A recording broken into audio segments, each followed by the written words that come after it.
የኢራን ጦር የሆርሙዝ ሰርጥን ዳግም መቆጣጠር እንደጀመረና የሆርሙዝ ሰርጥ በድጋሚ እንደተዘጋ አስታውቋል። ይህንን መረጃ አሁን እናካፍላችሁ ነው የሚሆነው። በትግራይ ክልል የአስተዳደር ክፍፍሉ እየሰፋ ባለበት ሁኔታ የህወሓት ማዕከላዊ ኮሚቴ በአክሱም ተሰበሰበ። መረጃውን እናካፍላችኋለን። በአሜሪካና በኢራን መካከል ያለው ውጥረት እንደቀጠለ መሆኑ ተገልጿል። ይህንን መረጃውን እናካፍላችኋለን። የቮይስ ኦፍ ኢትዮጵያን ቤተሰቦች ሰብስክራይብ ማድረጋችሁን እያስታወስናችሁ በዝርዝር ወደምንመለከታቸው ጉዳዮች እናልፋለን።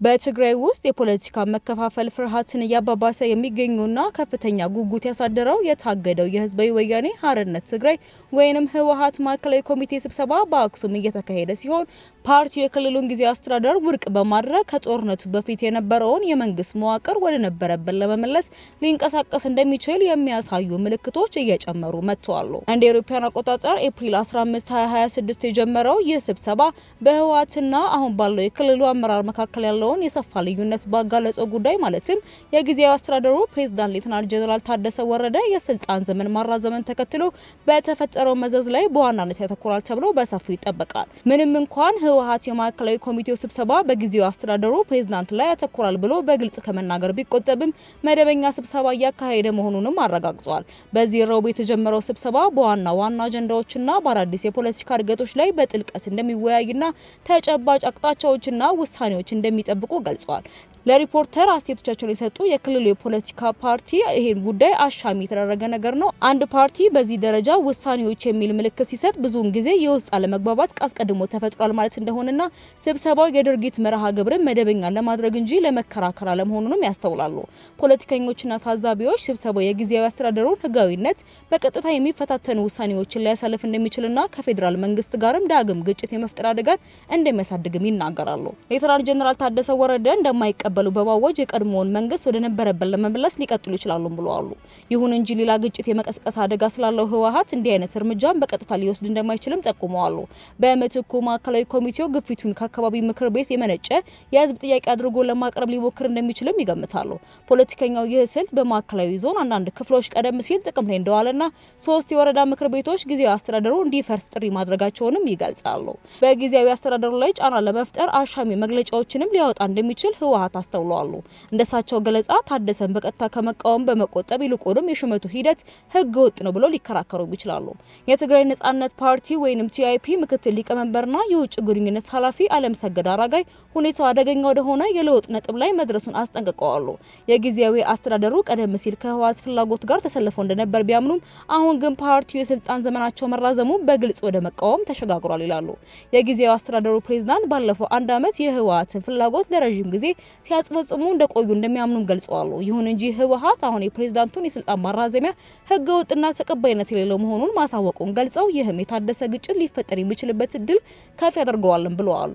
ወደ ጦርነት ሊያመሩ የሚችሉ ብዙ ምክንያቶች ቢኖሩም ክልሉ ሌላ ዙር ግጭት መቋቋም በሚችልበት ሁኔታ ላይ እንደማይገኝ አለምሰገድ አበክረው ገልጸዋል። አክለውም ህወሓት ፕሬዝዳንቱን ውድቅ ካደረገ ከፌዴራል መንግስት ጋር ያለው ግንኙነት የተረጋጋ ሆኖ የመቀጠል እድሉ ጠባብ ነው፣ ክልሉ ሌላ ዙር ጦርነትን የመሸከም አቅም የለውም ብለዋል። ታደሰ ወረደ ወደ አዲስ አበባ ብቻቸውን በመጓዛቸው ለቀረበባቸው ትችት ምላሽ ሲሰጡ የትግራይ ፖለቲካ አስቸጋሪ ነው፣ እንደማይተማመኑና እንደሚጣሉ ባልና ሚስት ሆናለን ብለዋል። አክለውም ከካቢኔ አባላት ጋር መጓዝን ይመርጡ የነበረ ቢሆንም እንዴት አቀባበል እንደሚደረግላቸው እርግጠኛ እንዳልነበሩም ገልጸዋል። ፕሬዝዳንቱ ከጦርነቱ በፊት የነበረውን መንግስትና የክልሉ ምክር ቤት ወደ ነበረበት ለመመለስ ፍላጎት እንዳለው አምነው ነገር ግን ማንኛውም ሂደት ህጋዊና ተቃዋሚ አሰራሮችን የተከተለ መሆን እንዳለበትም አሳስበዋል። በማህበራዊ ትስስር ገጾች ቅስቀሳና ብጥብጥ መንግስትን ለመቀየር መሞከር ትክክል አለመሆኑ ብቻ ሳይሆን ወደ ግጭት ሊያመራ እንደሚችልም አስጠንቅቀዋል። የትግራይ ህዝብ ጦርነት በቅቶታል፣ እኔ ከ50 ዓመት በላይ ታግያለሁ፣ ዝም ብሎ ተባልኩኝ ብዬ የምሰራ ሰው አይደለሁኝም ሲሉ ታደሰ ተናግረዋል። የቀድሞ ታጋዮችና የህወሓት ማዕከላዊ ኮሚቴ አባላት በህወሓት ልሳን በሆነው ወይን ጋዜጣ በኩል ተቃውሞዎቻቸውን በማሰማት ሹመቱ የፕሪቶሪያን ስምምነት የሚጥስ ነው ሲሉ ክልሉ አሻንጉሊት ወይም ተላላኪ ብለው በገለጹት አስተዳደር መተዳደር የለበትም ሲሉም ተከራክረዋል።